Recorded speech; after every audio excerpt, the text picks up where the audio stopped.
In Chapter 16, there is a case of a young girl who was kidnapped S-aid. and suffocated with duct tape.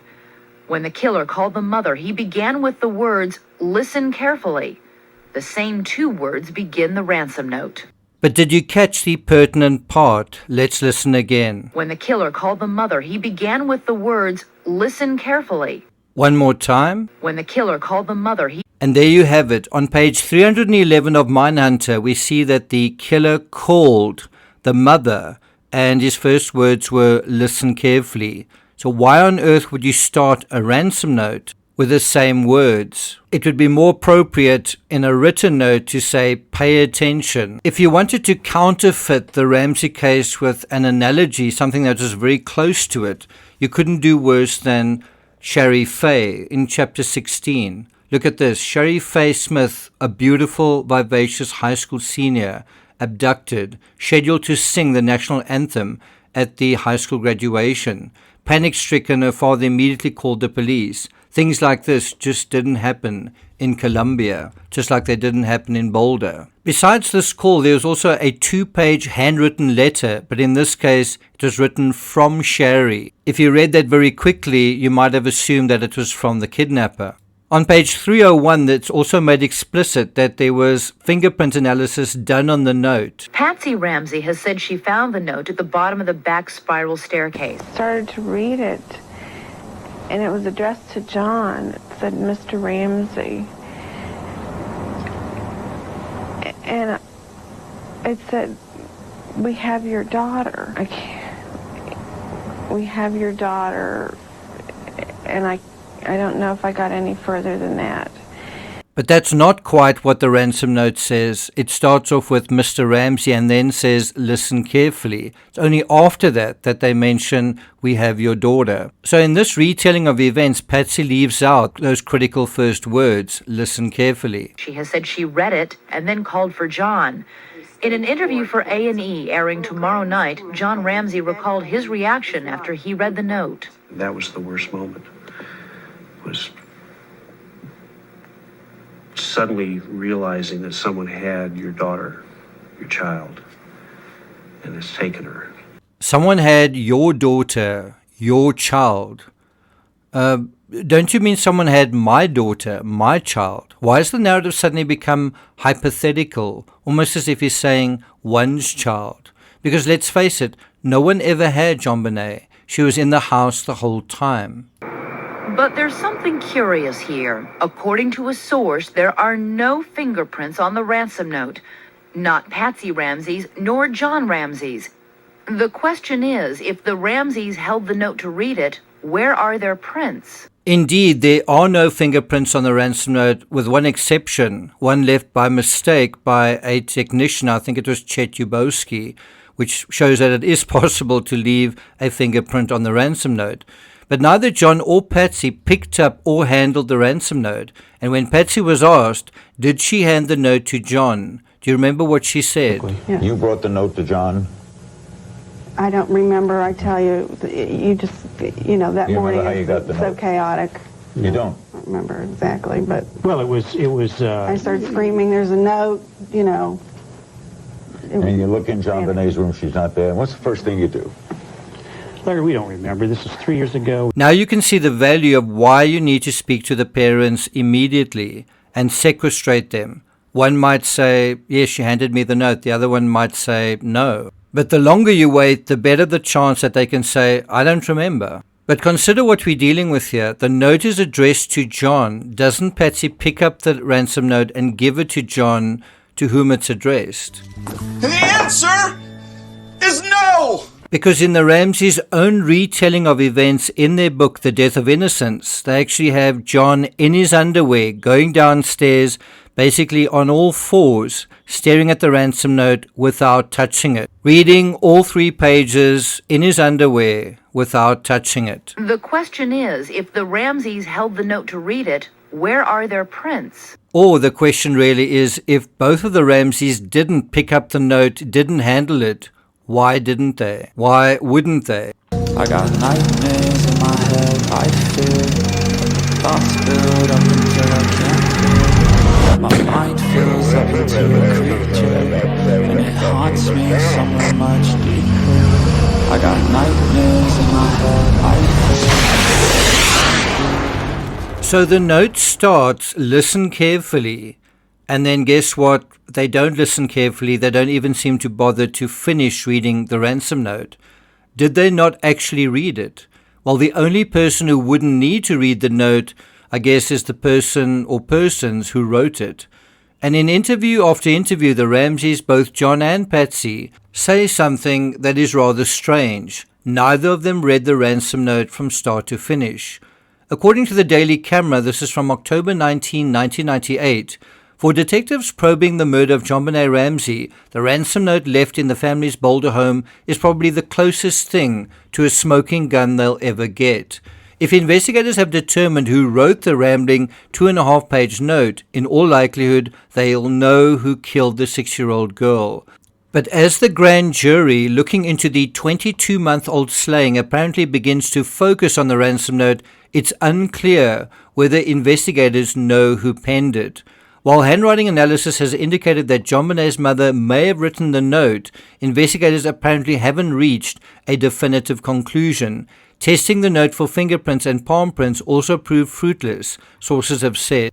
And now our analysis here takes hands effectively with part 1, where they say the investigators were banking on the content analysis, I would really call it the statement analysis of a Vassar College linguist who told police Patsy Ramsey was in fact the author, one source said.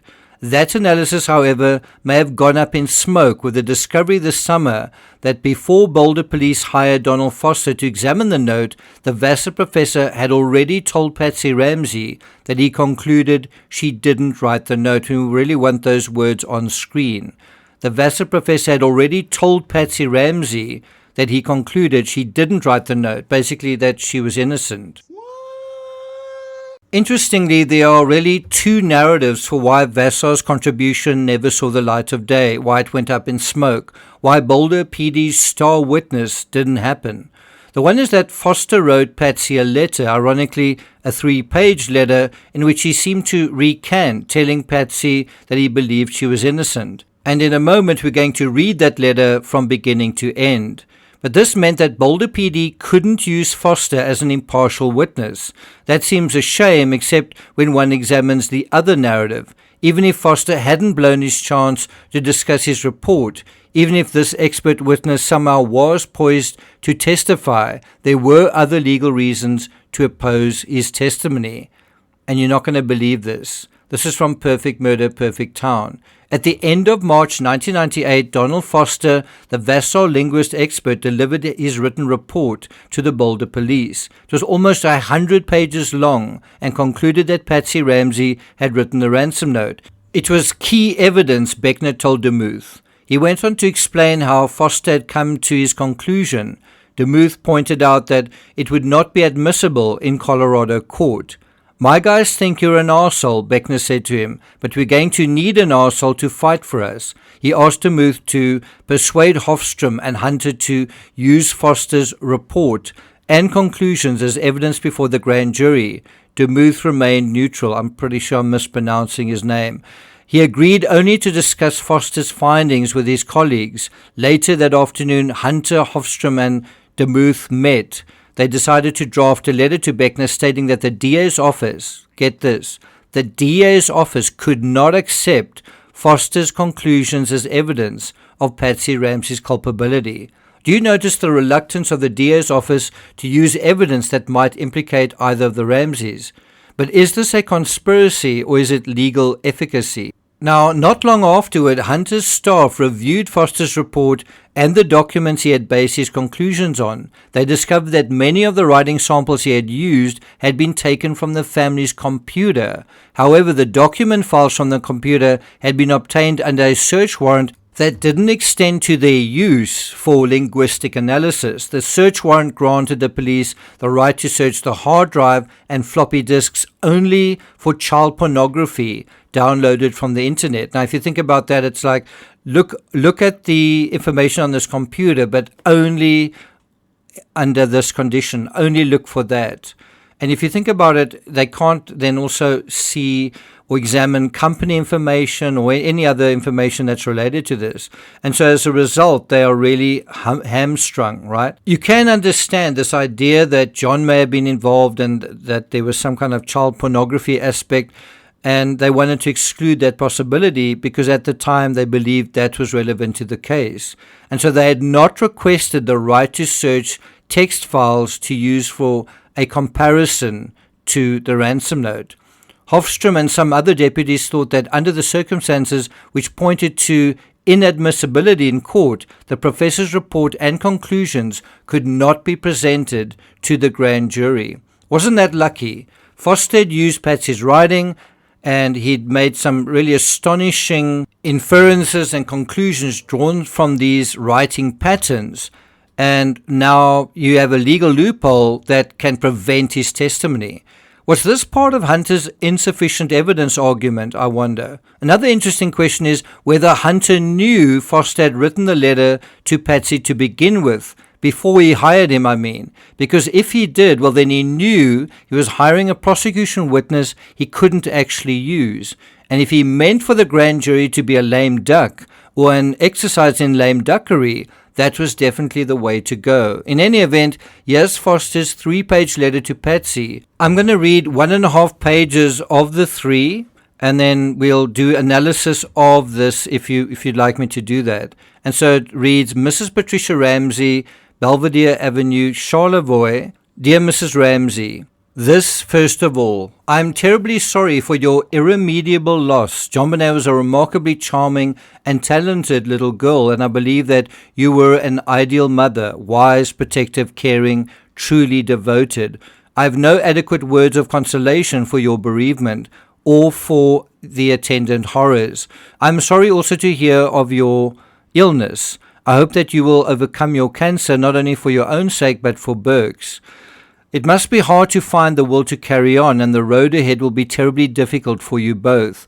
Your remark that you will soon be with JonBenet worries me, and I urge you to find the strength deep within your soul to endure, not just for your own sake and his, but for JonBenet's. If you succumb to your sorrow and illness, Burke may be lost at sea for the rest of his life, and JonBenet may never receive justice, and the person who tortured and killed her will remain free to kill again. On to the next paragraph. I know that you are innocent, know it, and I think know is underlined. Absolutely and unequivocally.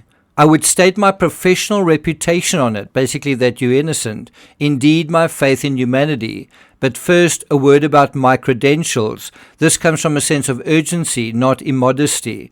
I've acquired some fame and prominence as an expert text analyst, true, and computer expert, not so true. I used to undertake such work only for myself or for fellow scholars, more recently for attorneys, defense and prosecution alike, and investigative journalists. Most recently, I've been assisting the prosecution in pretrial motions for the Ted Kaczynski Unabomb case, referenced Stephen Fracaro, head prosecutor. I am the Vassar professor who identified Joe Klein as the author of the bestseller Primary Colors by Anonymous a few weeks after the book was first published. 6 months later, he finally confessed. Now, I must say, I think if you want to find out whether he's written a note, you'll find a lot of writing with brackets all over the place and all of these sort of reinforcing asides. That's kind of his thing. I've also been effective in other less high-profile cases. I've correctly identified the author of documents as short as 2 pages, and I've been able to detect lies or misstatements or concealed information in more instances than I can count. In the 14 years that I've done scholarly text analysis, I've never made a substantive error. If I'm not sure, I bite my tongue or else offer multiple possibilities. In short, no one does what I do as well as I do it. I'll talk about him saying he's not immodest. I try very hard to keep my name out of the papers with respect to criminal trials and investigations. I do not enjoy the limelight, and I have a wife and 2 children to protect. Still, because of my notoriety, I've been asked almost daily by friends, students, journalists, other scholars to comment on the documents pertaining to the murder of your daughter. I've steadfastly refused to comment. Until a month ago, I had not paid attention to the murder investigation, having been preoccupied with my regular obligations. plus pre-trial motions in the Unabomb case, and until about 2 weeks ago, no one but my own wife was privy to my developing thoughts about this horrific murder. Lately I've spoken more freely, but only to urge people not to make premature judgments concerning your presumed guilt. I cannot count or even estimate how many times I've been told or emailed something like this. Hey Don, just read those interview transcripts. See for yourself. The Ramseys are guilty, guilty, guilty. Well, I finally did read them on May 20th. I read them carefully, and I know that you are innocent. It has become obvious to me that you love JonBenet very much, and that you always will, and that you would never harm her even when angry. But those 2 interviews and some of the advice given to you by your attorneys certainly harmed you, damaging your reputation in ways you could not have anticipated. You can be vindicated. You will be vindicated. And so I'm not going to go any further than that reading through the letter. There's another page and a half to go through, but we'll leave that analysis for the next episode. Would you guys like me to do my own analysis of his letter? So I'm not going to take it further than that. If you do want me to continue this whole peripheral figures series, there's so much to go through. There are so many additional peripheral figures. Please let me know in the comments. If you'd be so kind to show your support, hit the thanks button. We can definitely make this series something that we can do for the next couple of weeks. So if you'd like to do that and you'd like a part 3 to this particular peripheral figure, please let me know in the comments. Thank you for listening. I hope you had a wonderful Thanksgiving weekend, and I'll see you guys next time.